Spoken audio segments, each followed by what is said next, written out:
Okay, so you've definitely heard of the astral plane, right? But what if almost everything you think you know about it is, well, wrong? We're about to dive into a totally new map of reality, and it's going to change how you think about everything, from out-of-body experiences all the way to what the stars actually are. So let's just jump right in with a huge question. That classic image of astral projection, floating out of your body, looking down at yourself sleeping. What if that whole idea is based on a massive misunderstanding? That's the big claim we're tackling today, and believe me, it's going to take us on a pretty wild ride. All right, so to really get our heads around this, we need to kind of hit the reset button. We're going to push aside all the pop culture stuff, all the myths, and get right back to basics. Let's look at the source definition of what the astral plane even is. Okay, here we go. The astral, it's not just some fuzzy, vague spirit world. Nope. According to the source, it's something very specific, the fourth level of the universe. It's a four-dimensional space-time that exists beyond the physical world, and also beyond another layer called the etheric plane. Think of the etheric as like an energy blueprint that's super close to our physical reality. And that number, 4, is really important. Thinking of it as the fourth dimension gives us a clear structure, a sense of order. See, it's not really a parallel world running alongside ours. It's more like a higher rung on the ladder of reality, a specific level in the whole architecture of the universe. The name itself gives us a huge clue. Astral actually comes from the word astra, which means star. And why is that? Well, because according to this framework, the stars aren't just giant balls of gas floating in space. Their actual inhabited worlds are located right there in that fourth dimension. Yeah, that's a pretty mind-bending thought, right? All right, so we've got our basic definition down. Now, let's get to the main event. We're about to dive into the single biggest misconception out there and see what this material says is really going on with what people call astral projection.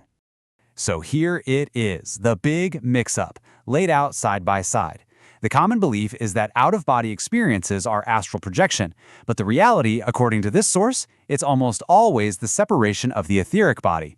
That spooky lower astral people talk about, that's probably just the etheric plane, or maybe even the infernal worlds. And the famous silver cord? Turns out it's not connecting you to your astral body. It's the link between your physical and etheric bodies. So let's be super clear on this. That classic image, you're floating above your bed, you can see the room, you can see your body lying there, that is an etheric experience. It's not astral.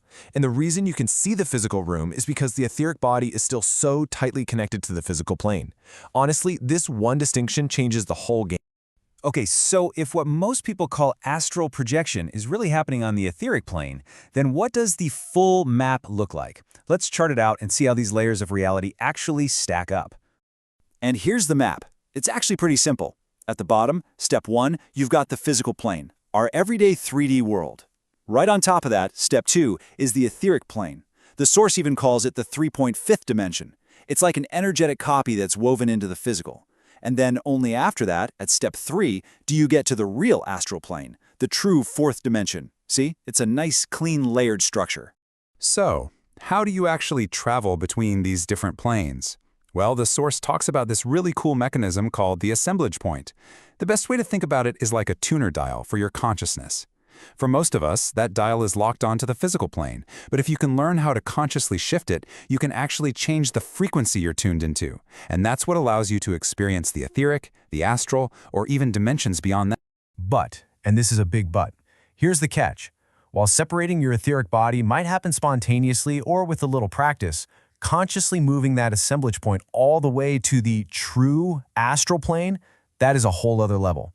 It's an incredibly advanced skill that, according to our source, very, very few people have actually developed. And that, right there, is probably why the two experiences get mixed up so often. Okay, we've redrawn the map, we've busted the big myths, so what's the real astral plane like? If you could actually shift your consciousness there, what would you even find? Let's take a look.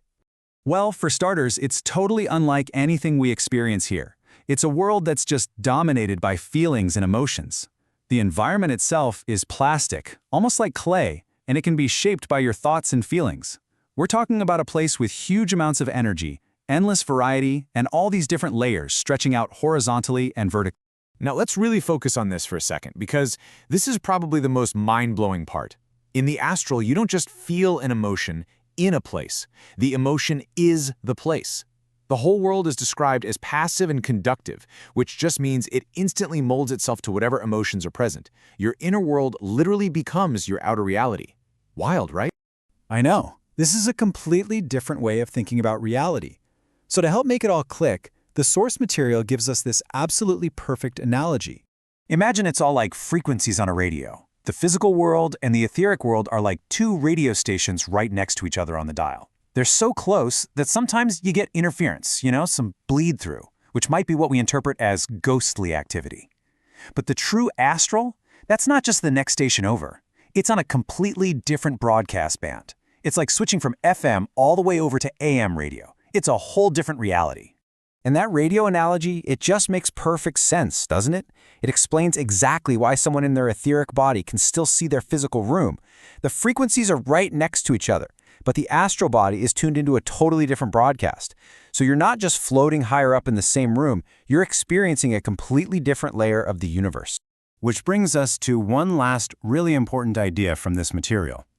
You don't actually need to have some big, dramatic, out-of-body experience to perceive these other layers.